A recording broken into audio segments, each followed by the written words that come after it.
తెలుగు రాష్ట్రాలకు సంబంధించి ప్రతిపక్ష పార్టీలకు సంబంధించిన అరెస్టుల మీద పెద్ద ఎత్తున చర్చ జరుగుతుంది. మొన్నటిదాకా ఏపీ లిక్కర్ స్కామ్లో జగన్మోహన్ రెడ్డి అరెస్ట్ అవుతారని చెప్పేసి ఒక చర్చ జరుగుతుంటే, ఇప్పుడు తెలంగాణకి సంబంధించి కాళేశ్వరం కమిషన్కి ఇష్యూలో కేసీఆర్ గారిని అరెస్ట్ చేస్తారని చెప్పేసి ఆయన మీద ఆరోపణలు వస్తున్నాయి. ఆయనే డైరెక్ట్గా నిన్న నేతలకు సంబంధించిన ప్రెస్ మీట్ పెట్టినప్పుడు వాళ్ళతో మాట్లాడుతూ ఉన్నప్పుడు ఆయన చెప్పినటువంటి వ్యాఖ్యలు ఏంటంటే, ఏవైనా జరగవచ్చు, క్యాబినెట్ సంబంధించి ఒకవేళ అరెస్ట్ తీసుకోవాలనే నిర్ణయం వచ్చినా కూడా దానికి సిద్ధపడి ఉన్నట్టు కూడా కేసీఆర్ లాంటి వ్యక్తి మాట్లాడుతూ వచ్చారు. సో ఏంటి ఈ అరెస్టుల పర్వాన్ని కావచ్చు, లేదంటే ప్రతిపక్ష పార్టీలని లేకుండా చేయడానికా, లేదంటే వాళ్ళ ఉనికిని లేకుండా చేసే ప్రయత్నం అధికారంలో ఉన్నటువంటి పార్టీలు చేస్తున్నాయి అనుకోవాలా?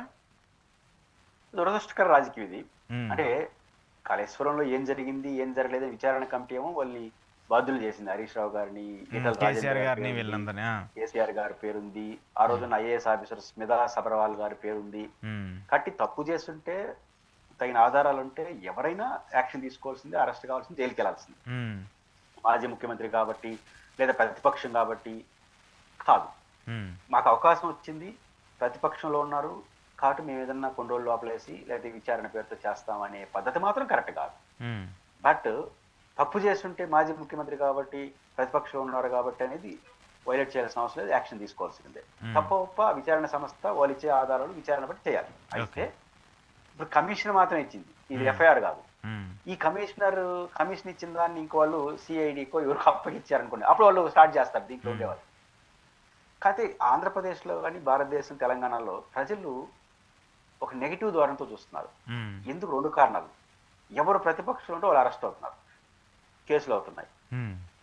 వీళ్ళే అధికారం ఉన్నప్పుడు వాళ్ళ మీద చేస్తారు. కాబట్టి విశ్వసించట్లేదు. అధికార పార్టీ వాళ్ళు ప్రతిపక్షాల పైన చేసే విచారణలను ప్రజలు విశ్వసించట్లేదు. రాజకీయ కోణంలోనే జరుగుతుందని అనుకుంటారు. దానికి కారణం ఏంటంటే ఎప్పుడు అరెస్ట్ ప్రతిపక్షంలో వాళ్ళ మీద జరుగుతుంది, ఏ ప్రభుత్వం ఉన్నా. వీళ్ళే అధికారంలో ఉండే ప్రతిపక్షం ఉంటే వాళ్ళు అరెస్ట్ అవుతారు. అంటే అధికారంలో ఉండేవాళ్ళు అరెస్ట్ చేస్తారు, ప్రతిపక్షంలో ఉన్న వాళ్ళు అరెస్ట్ అవుతారు. ఇది నానుడిగా మారిపోయిన తర్వాత ప్రజల విశ్వాసం ఎట్లా ఉంటుంది? అంతే కదా. రెండు, ఏ కేసు తొందరగా తేలదు కాబట్టి ఏ కేసు తేలదు. అధికారంలో ఉండే వాళ్ళు అరెస్ట్ చేస్తారు, ప్రతిపక్షంలో అరెస్ట్ అవుతారు. ఇది ఎప్పుడైతే జరిగిందో ప్రజలు ఏ కేసును కూడా విశ్వసించట్లేదు. ప్రతి కేసును రాజకీయ కోణంలో చూస్తున్నారు. ఇది రాజకీయం అని వేస్తున్నారు సింపుల్ గా. నమ్మట్లేదు, నిజంగా తప్పు చేసినా నమ్మట్లేదు. దీనికి కారణం అధికారంలో ఉన్న ప్రతి పార్టీ చేసేది ఏంటంటే తన రాజకీయ ప్రత్యర్థులను పోవడం, పని అయిపోయినట్టు వదిలేయడం. ఈ ధోరణి వల్ల వ్యవస్థల మీద విశ్వాసం పోతుంది, ఈ రాజకీయ వ్యవస్థ మీద ఉంది. అరెస్టులు అయితే ఇంకోడు తప్పు చేయనట్టే, రాజకీయ కక్షలో బాగా అంటే ఇది దురదృష్టకరం. తెలంగాణలో ఇంకా వ్యూహాత్మకంగా ఈటల రాజేంద్ర గారు ఉన్నారు. అవును, బీజేపీ ఎంపీ రాజేంద్ర గారు ఇప్పుడు ప్రజెంట్ బీజేపీ. ఇప్పుడు తెలంగాణలో ట్రయాంగిల్ ఫైట్ కదా. బీజేపీ ఏమంటారు? బీఆర్ఎస్ కాంగ్రెస్ కొల్లుడు అయిపోయింది అంటారు. కాంగ్రెస్ వాళ్ళు ఏమంటారు? బీఆర్ఎస్ త్వరలోనే బీజేపీ. బీఆర్ఎస్ వాళ్ళు ఏమంటారు? రేవంత్ రెడ్డి గారు బీఆర్ఎస్ తో టచ్ లో ఉన్నారు అంటారు. సారీ, మోడీతో టచ్ లో ఉన్నారు అంటారు. రెండు, ఇద్దరు కలిసి ఏమంటారు? ఇప్పుడు బీజేపీ తెలుగు కాంగ్రెస్ ఏమంటుంది?